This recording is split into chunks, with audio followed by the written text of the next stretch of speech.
I totally didn't understand New Orleans' second line, playing in the cracks. I just didn't get it. I mean, I could get the notes, da-da-da-da-da-da-da-da-da-da-da-da. I just couldn't make it feel good, and John Wayner was actually a drummer as well. And one day he came down laughing. He's like, I've listened to you play this all morning. It's not like that. It's like this. And he sits down, he's from that area, and he just busts out this second line that sounds fantastic. And I couldn't understand why I couldn't get it, because I was playing the notes on the page. Why didn't it sound like what he was playing? What is up, and welcome back to the Drum Show podcast. I'm Stephen Taylor, and I have been teaching online for quite a number of years now. Gosh, since 2009. I've been a professional musician since the age of 15, and this podcast, whether you're watching it on and listening on YouTube or you're listening through your favorite podcast platform, is meant to be all about you. It's meant to be all about you and your growth, where you are as a drummer, and where you could go as a drummer. I've been teaching for a very, very long time, and this podcast actually got started. A lot of you know,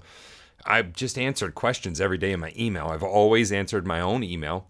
And so a lot of times I started recording voice messages because it was just much quicker. And I felt more personable too. And I saved those. I said, maybe one day we'll use these for something. That's literally how this podcast started. A buddy of mine, Tim Buell, said, hey, why don't you use those to start the podcast? And so that got this whole thing started. And now we've expanded it to YouTube, so be sure to go over there and subscribe to the Drum Show Podcast YouTube channel so you can watch it or just listen there. There's lots of other goodies on there. Whenever we launch the channel, we put a bunch of stuff on there that is actually not on the Drum Show Podcast platform in other places, Spotify or Apple Podcasts or whatever. So go over there and check those out. But in this episode, I want to talk about specifically something that I speak a lot with my students about, and that is how do we go about learning a new style of music or drumming in a comprehensive way? It could be something as simple as learning rock music, or it could be something as adventuresome as learning, music of Puerto Rico, or we'll talk about this episode, the music of New Orleans. How do we go about actually learning that in a comprehensive way so that we sound authentic when we're playing it? Let me give a little context to this for a lot of you that maybe don't know my story or the story of SDS, Stephen's Drum Shed, where I have my Drum Better Daily program. That's my online drum school. There's a link in the show description or video description that you can go check that out and see what that's about. But I've run an online drum school now for right at 13 years. This month actually is 13 years. October 2023 is 13 years. And so, or 12 years. 12 or 13, it's a long time, but I've been teaching online since 2009, and a lot of people feel that I just appeared out of nowhere, and that was just what I did. So I've been playing professionally since I was 15. That means, what does professionally mean? That means I started getting paid to do it. It started becoming a large part of my income, even in high school, and then by the time I graduated, I started playing full-time. That means that's the only way I ate at the age of 19 on Bourbon Street in New Orleans, Louisiana. So for a very long time, before I ever started teaching online, making videos online, I actually come from a very practical standpoint with this. Like, does this work? Because I'm a touring drummer right now. I'm out with the Steel Woods, and by the end of this year we will have done 107 dates. It's a pretty heavy travel schedule. So I'm still in the game doing this. This is also just something else that I do with teaching. Now, when I was in New Orleans, obviously, there is a very large culture there. And this is fresh of mind for me because this past week, we actually went and played Tipitina's in New Orleans, which is kind of a historical venue there. And the band Galactic now owns that venue because it was up for sale and Live Nation was looking at buying it. And they were like, no way, this needs to stay local. So it's a great run venue. If you ever get a chance to go see a show at it, you should. But I woke up at like 9 a.m. Actually, I got up about 6 because I was really excited we were going to be in New Orleans. And I haven't been there since I lived there. And when I lived there, I was 19, 20, 21, 22. Had just got married. I got engaged when I was 20, married when I was 21. And so it was a really cool time for me because I was cutting my musical teeth and learning just really intense life, practical, professional lessons on stage every day with experienced musicians. But also, like, I was 20, 21. Like, I'm just kind of bright-eyed, bushy-tailed trying to learn about the world. Well, my problem with a lot of the music I was playing was I did not sound authentic. I did not have groove. I could not make people dance. It was a dance club. That's a problem. We were playing top 40 type stuff. So Casey and the Sunshine Band, Chicago, Earth, Wind and Fire, Gap Band, that kind of stuff. And then I went down the street at Bourbon. That was at the famous store on the corner of Conti and Bourbon. Then I went down the street at BBC, Bourbon Street Blues Company, and that was a classic rock thing. Well, I was a punk rocker, and I didn't know any of this. On top of that, I totally didn't understand New Orleans' second line, playing in the cracks. I just didn't get it. But I was around all this culture, and that was starting to make a lot of sense to me. When I tried to play, I was in college for 3 semesters before I quit and went and did this, and then later went back and finished my degree. And when I would try to play second line, it just sounded like the, most bland, whitest piece of, computer paper. It sounded horrible. And I was in an apartment, and so I spoke to the club owner, John Wayner. At that time, it was John Wayner's famous store. And I asked him, I said, hey, is there any way that I could come into the club before it opens, because I'm in an apartment? Is there any way I can come into the club before it opens and get some practice time in? Sure, you can do that. So while the barbacks were setting up, I'm sure they loved it, I would come in about 9 or 10 in the morning, and I would practice for a little while before they opened the doors to the public. One of the things I was trying to learn was New Orleans' second line. And I just could not get it. I could get the notes, da da da da da da da da da da da da, like that was, the basic thing, but I just couldn't make it feel good. And John Wayner was actually a drummer as well. And one day he came down laughing. He's like, I've listened to you play this all morning. It's not like that. It's like this. And he sits down. He's from that area. And he just busts out this second line that sounds fantastic. I'm like, that's what I want to do. And then I sit down and it sounds and I couldn't understand why I couldn't get it, because I was playing the notes on the page. Why didn't it make sense? Why didn't it sound like what he was playing? And that really took me for a deep dive into learning a style of music. On top of that, I almost lost my gig there because, as I referenced earlier, I couldn't make people dance, right? I was trying my best. I just couldn't. That really came down to me not understanding the music I was playing. I did not understand why it felt the way it felt. I didn't understand the history of the music. I didn't understand the culture of the music. And all of that affects how we play. It's not enough to play the notes. It's the treatment of those notes. How do we treat each note? All too often, I was talking this on a live call 2 days ago with my online students. We do 2 live calls a week. I've got one actually in about an hour. And we were talking about the white space in between the notes. And I told them, I said, everybody wants to play the black ink on the page. They think that's what we play. But if you'll look at the sheet of music or the instruction book or whatever your transcription, there's just as much white space, if not more. White space, the space in between the notes, the space around the notes. How do we treat that? And you're like, well, we treated when I played the other note. It's like, no. You're still focused on the black ink on the page. How do we treat the white space when we're not playing? That affects the notes. And to me, groove and pocket, which is groove is one of what I teach with my students called the Big Seven. I've talked about it on this podcast before. That's where groove is found, is in the cracks. And so when it came to learning these styles, whether that be 70s funk, 70s disco, 80s new wave, 70s classic rock with Led Zeppelin, AC/DC. Why is Led Zeppelin different than AC/DC? Is different from the Police, is different from and Cream and whatever.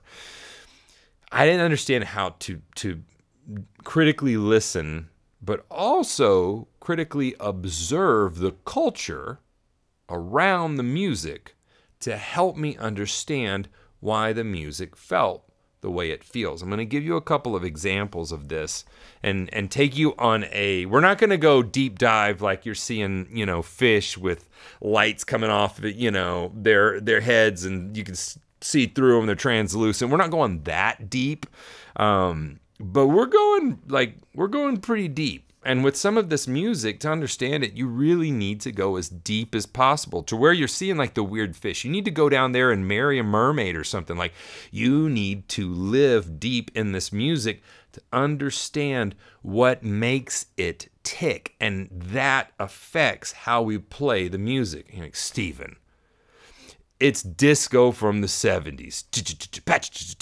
Or boots and cats, right? It's not. It's not just that. Each band in that era had a different feel to them. Sure, we can just play a disco beat, but if you really want to dive into it, why do different bands feel different ways, right? Why does the Gap Band feel different than Parliament, feels different than Morse Day and the Times? They're all from about the same time. They feel different than Prince. Why? Well, we got to dive into that music. So let's talk about New Orleans, second line New Orleans funk, just that vibe, right? Where does that come from? Well, for me, I really started to understand the feeling of that when I started to understand that New Orleans is a port city, right? It's right at the mouth of the Mississippi River.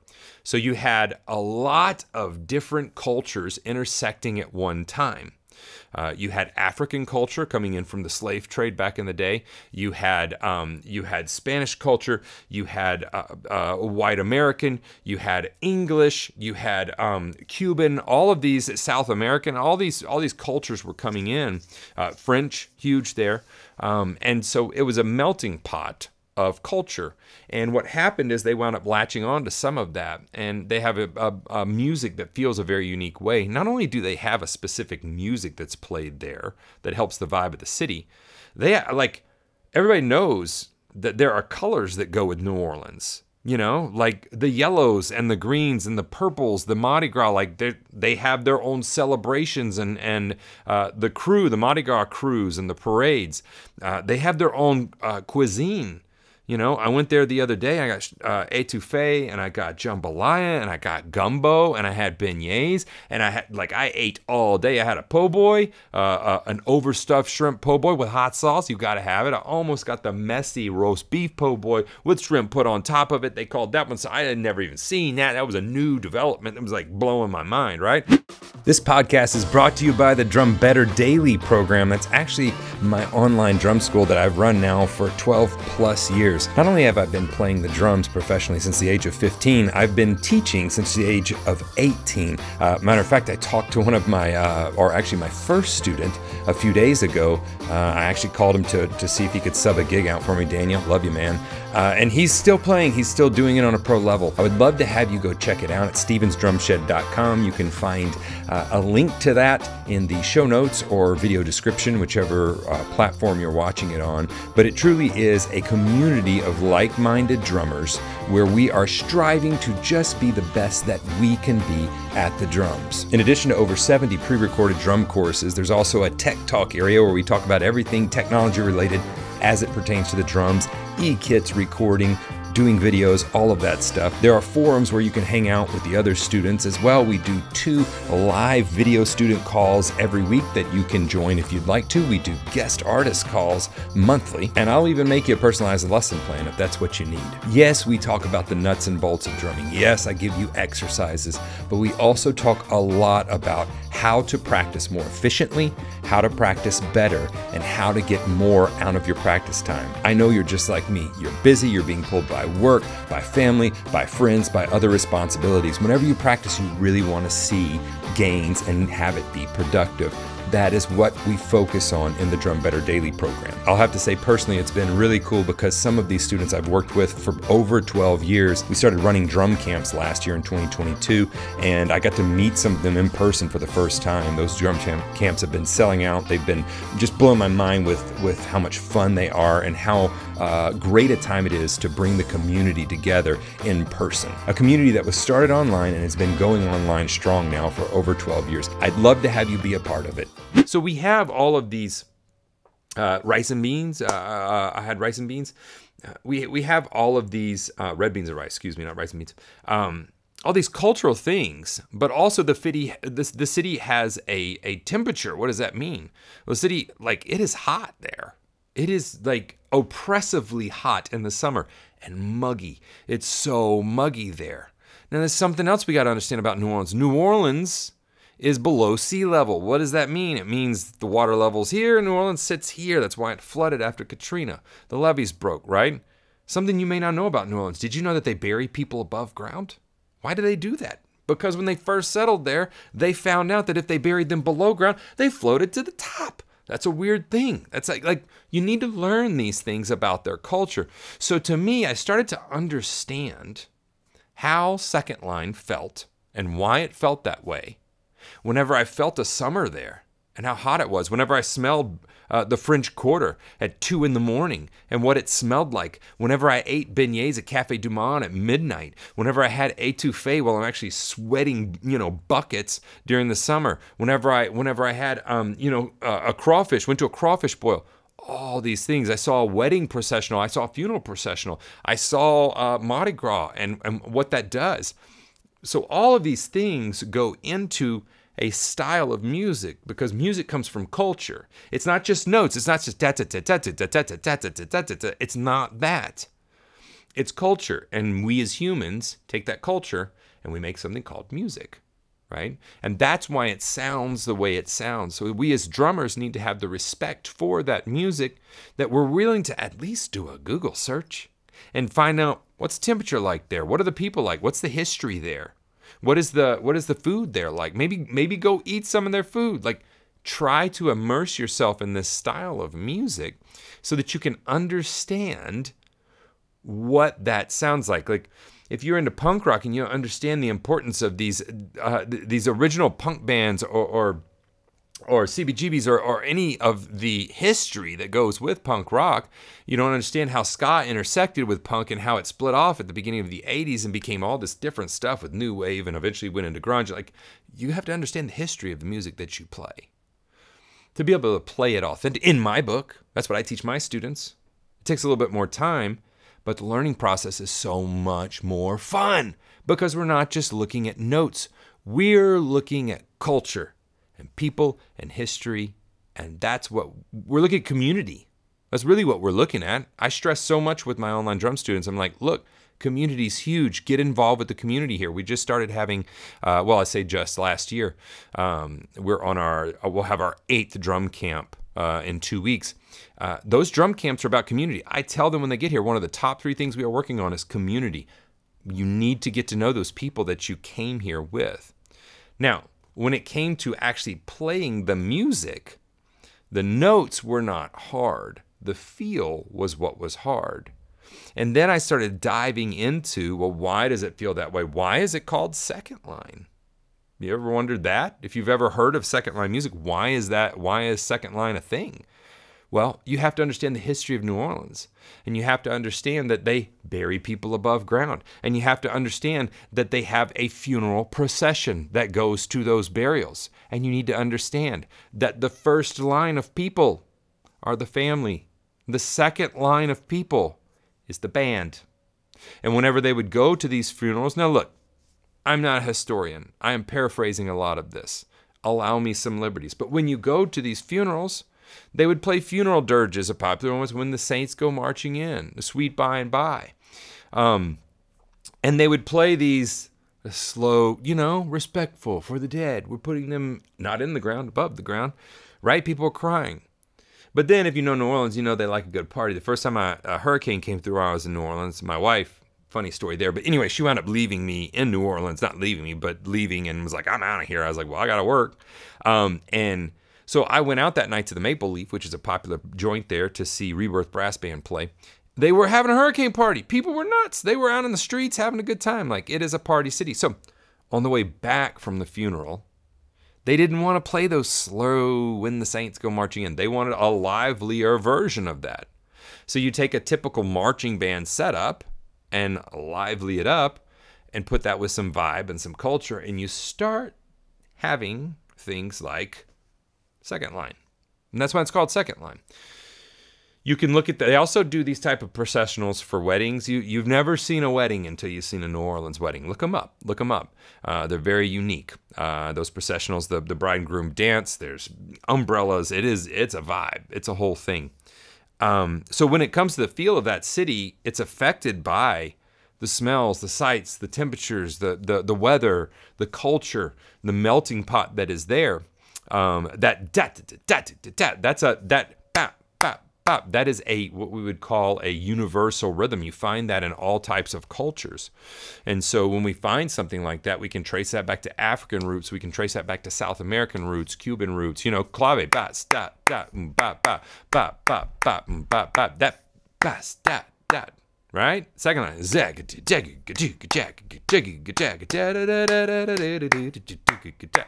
go look up the meters. A great song to hear, just a basic example of it, is by the Meters, or the Funky Meters, if you catch them before their name change, called Hey Pocky Way. Go check that one out. You'll hear a very basic second line groove that you can start trying to play along to. So you have to understand the culture of New Orleans before you can truly understand the music of New Orleans and be able to play it authentically. Hear how they talk. That's another thing. It's a completely, I'm telling you, it's like going to a different country there. When I came back, I left after 3 semesters of college, went to New Orleans, played it, and then I came back. I had not attempted to play second line in a very long time. I was a jazz studies major, and we were in a combo. It's a small group ensemble, and my professor said, "Hey, we're gonna play a second line tune." I was like, "Oh man, I haven't played second line in a very long time. I hope it feels okay." I immediately launched into this gritty, and he pulled me aside. He said, "Man, you left here to go to New Orleans, and you had zero pocket with second line." He said, "Man, you have come back, and it just kind of oozes out of you. What's the difference?" And I'm like, "Well, I had beignets at midnight. Like, I understand what a summer feels like. I understand the culture better, That was the difference, to understand. Now, obviously, there's some nuanced differences of why it sounds a little sloppier. There's many of the drummers are not what we would call trained drummers. So they're not, trained they're trained. Oh, they're definitely trained, but they're not schooled in a traditional sense in a university or anything like that. A lot of their technique is not great, and not great in terms of it's not proper, but it sounds amazing. So what are we to say about that? I think it's fine. You find some players that are holding double traditional grip. Why are they doing that? I don't know. Probably because they got a sling drum. They were still playing sling drums. I saw them the other day.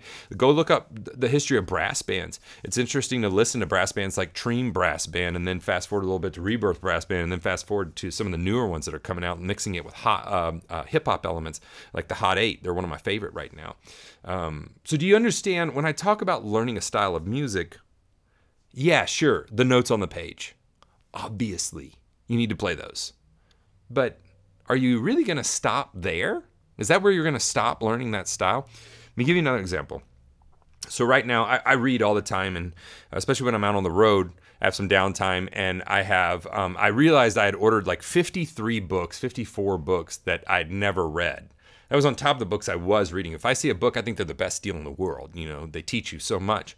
So I just pick them up, and I said, well, I can't buy any more books, which I've kind of held to, until I finish all these. So I put them, they're sitting on the piano in front of my desk. Like I have to work through all those books. So I try to pepper it with like biographies, autobiographies, business books, more mindset, how the brain works type of books. I just finished one, Atomic Habits, just finished another one called The Power of Habit. I just finished one on primal branding. Now I'm in one, which is where I'm going. I've already got one plan I'm going to listen to on audio tape, not audio tape, what are we, in the 1980s? I'm going to listen to on audio, and I re-listen to that one all the time. It's a 4-hour work week. I'm going to listen to that. I've got to go to Wisconsin to pick up a whole lot of drums that I think I may have gotten myself into a mess, but we'll hear more about that later. That's a lot of drums. So the point of all my rambling with this is I was telling my students the other day in a student call. Again, if you want to check out more about the online drum school, please visit the link. There's a 14-day free trial. I'd love to have you jump in and jump on a call and help you with your development. It would be a privilege. So we were talking on this call, and I'm reading this book. I think it's called Meet Me in the Bathroom, the history of New York, the rock scene in New York between 2000, 2011, or 2001 and 2011. Maybe 2000, 2011. Anyway. So this was a genre or period of rock music that I really loved and got into, and that came after the grunge period. So you had grunge come on the scene, and that kind of ruined the hair, metal bands of the day. Blew that up because they didn't care about the record labels or sales. They just wanted to make this, dirty, grungy, very simple music. Well, after a few years, that got polished up, and it started getting, popularized and played on the radio and all that stuff. But then you had this rock scene that happened that I listened to a lot of them. Some of the bands you can go listen to: The Kills, The Killers, a lot of killing, The Strokes, The Hives, The Libertines, Yeah Yeah Yeahs. I'm just giving you a bunch of them. The National came out of that as well. White Stripes. We can go on. And there are some that, if you look at 2003, 2005, after that came out, there's a lot of bands that came out during that time in that style of music. I'd never really understood the history of that music. I just knew I liked it. I liked the vibe. I liked the upbeat. I liked that it was danceable. Not that I danced to it, but I liked that it had a danceable feel. And I never understood the history of it. Well, this book is explaining the history of it to me, which is very, very interesting to me. And I'm finding myself making a list of, oh, wow, these are all the bands that were in this movement. And then I'm going back and making playlists with those bands, downloading the albums before flights when I go on the road so I can listen to. But I don't just listen to the popular bands. They're like, oh, so this was a band that was around before, the Strokes hit, and they actually weren't even musicians. They were art kids, and they thought it was kind of ironic that you could download these sample packages and for free make this music and have it called your own. They actually got a record deal for like $1 million. It's pretty amazing stuff, and they weren't even musicians. They were just artists that wanted to use that as their art form. And so you had this intersection of culture, a little bit middle class, higher class kids coming in, college art school, and this New York scene that was trying to come about during the Giuliani era. It was when he had cleaned up New York. And so a lot of the dive bars that they had been going to were now cleaned up, and they didn't like that, and et cetera, et cetera. So essentially youth looking for a place to be youth. Anyway, it's very interesting to me. I'm not just reading this book. Anytime they mention, like, oh, we used to play there, I'm like looking it up. I'm like, oh, what did that place look like? Oh, I realized, when I went through played a series of shows, I know exactly, I know exactly where that place is. I actually played at one of the places. I think it was Arlene's Grocery. I played there with an artist. It would have been mid-2000s. And so whenever they said that, I was like, oh, man, I know exactly where that is. I remember having a beer with my buddy there from college, and we talked about, whatever he was majoring in and stuff. Like, I remembered these things. I'm trying to look back up, what were the drinks that came around then? What were the, the food that they were eating? What were their food joints? Who were they hanging with? What were the artists they were listening to? What were they reading? All of this stuff. I'm just soaking it up. The internet was coming about then and really becoming a heyday. Napster had just got started. Like, man, there's a lot going on. And on the surface, you're like, Stephen, like Franz Ferdinand is not hard music. No, but that was the point. It was not meant to be hard. It was meant to be simplistic. It was meant to be danceable. It was meant to have this vibe of this culture that was going on, dark, brooding. There's all these things that they purposely put in there. A lot of arts. This is when these bands started dressing in suits. That's a whole look that didn't happen before then. This is, Franz Ferdinand were known just as much for their fashion as they were for their music. Why is that? I find this interesting. And you're like, Stephen, I came here for a drumming podcast, and this is, look. Drumming is an extension of life, and life is an extension of community, and community is what we are as humans. And if you avoid that in your drumming, good luck. You're going to sound like a sheet of printer paper, a white sheet of printer paper with nothing on it. You're just going to sound bland and useless. What we want to do is we want to put meaning into what we're doing. So, to learn a style of music, pick the style of music. I don't really care what it is. It can be a very small niche. Pick that and then dive deep into it. Understand what makes them tick, why they played it, where was it, where did it originate, where did it spread to, and what were the articles written about it, what were they into besides music, what's the temperature and the weather of the place where they live, what was the political climate, what was the, like all of this informs, to me, how you learn this music. We just can't learn it as notes on a page. Play the white space. Look at the white space in between the notes. And part of that white space is community and culture. And we need to learn about that. So when it comes to learning, this is probably not the podcast you were probably like, it was not, this is a little bit different. When it comes to learning a style of drumming, you cannot just download a playlist and start. You have to dig deeper than that. You got to put more work into it. And if you'll do it, the learning part is way more fun, and you will get way more out of it if you will allow yourself to dive deep on these topics. And that is how I personally learn a drumming style. Seems a little bit of a long way to do it, but it's the way that's worked for me. If you're a drummer and you need help with your drumming, I would love to do that. You can go check out, I've got a lot of free resources on my main YouTube channel.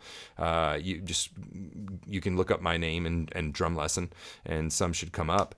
You can go to my website, stevensdrumshed.com. There's some free resources there. I run an online drum school. I would love to have you be a part of that. It's linked below in the show notes in the video description. And as well, we do drum camps. We're doing...